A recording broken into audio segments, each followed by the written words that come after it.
happy readers! Today we're going to talk about a book called Noggin by John Corey Whaley. This is seriously one of the funniest books that I had ever read. I was reading another book and thinking about how I would really like more comedy, more funny things in young adult literature, and this book was like a godsend. Let's just say it. It was a godsend because, seriously, it's about this kid who had leukemia, gets his head cryogenically frozen, wakes up 5 years later, or to find out that it's 5 years later, and has a new body. Now, this is not just a funny book. This book has more to it than that.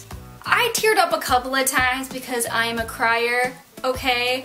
But if you're not the kind of person who goes seeking for sad books, this is not by any means a sad book. There's some serious points, and there are actually some points that were really awesome where, you know, he checks his privilege and he just checks himself in general and has to remind other people that he's 16 even though, you know, he should be 21.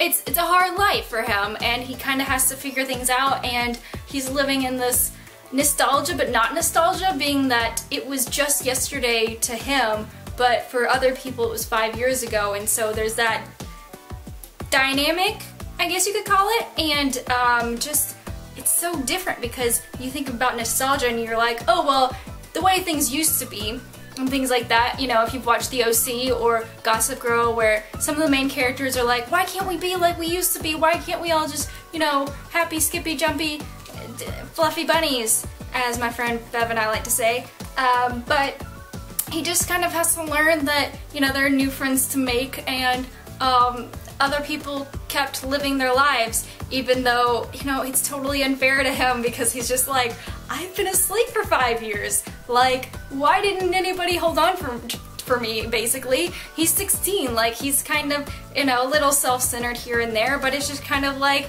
that just, you think about when you were 16, and that's the thing that he brings up near the end of the book is, remember that. Remember that. I mentioned checking his privilege, and there's a page on page 20, not even that far in, where he talks about the city that he lives in / near / whatever, and it's a very, very white town.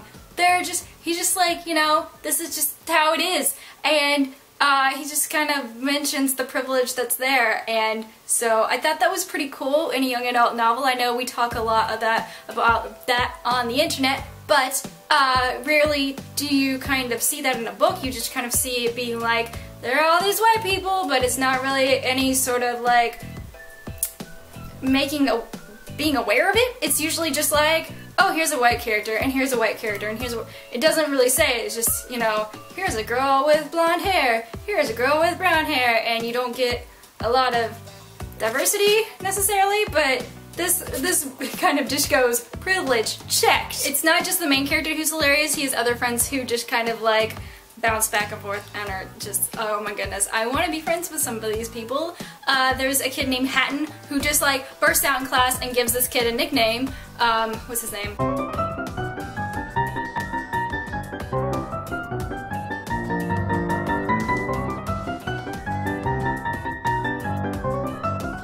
Travis.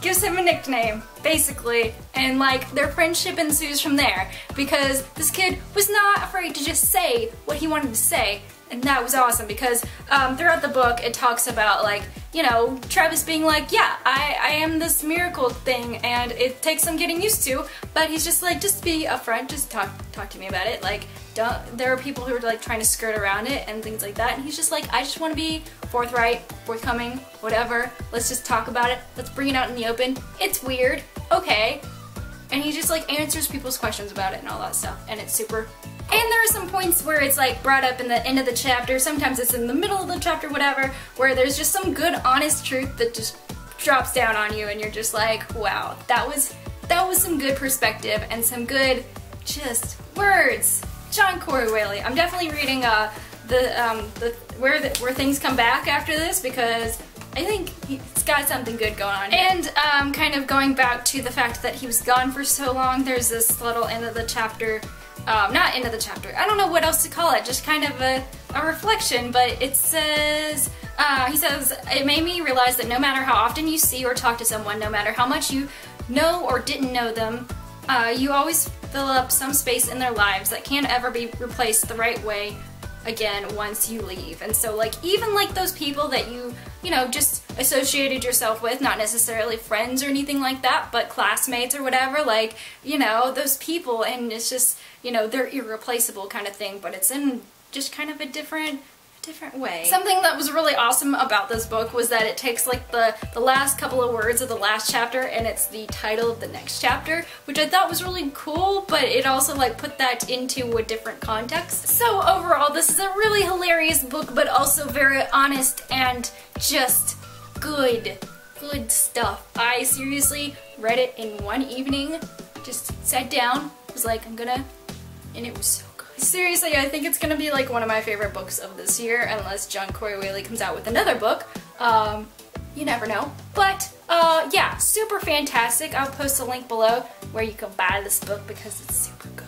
It's so good. How many more times can I say this is so good? Like, seriously, I cherish this book forever. I've already got my tabbies in there, so, you know, that's a keeper. When you've got a good number of like places where you're like, that was good, that was important. Some of them are like, that was hilarious, but a lot of my things were like, these are things that I want to talk to people about because it's just good. It brings up some great points, and yes. So I hope you guys have a great day and keep reading.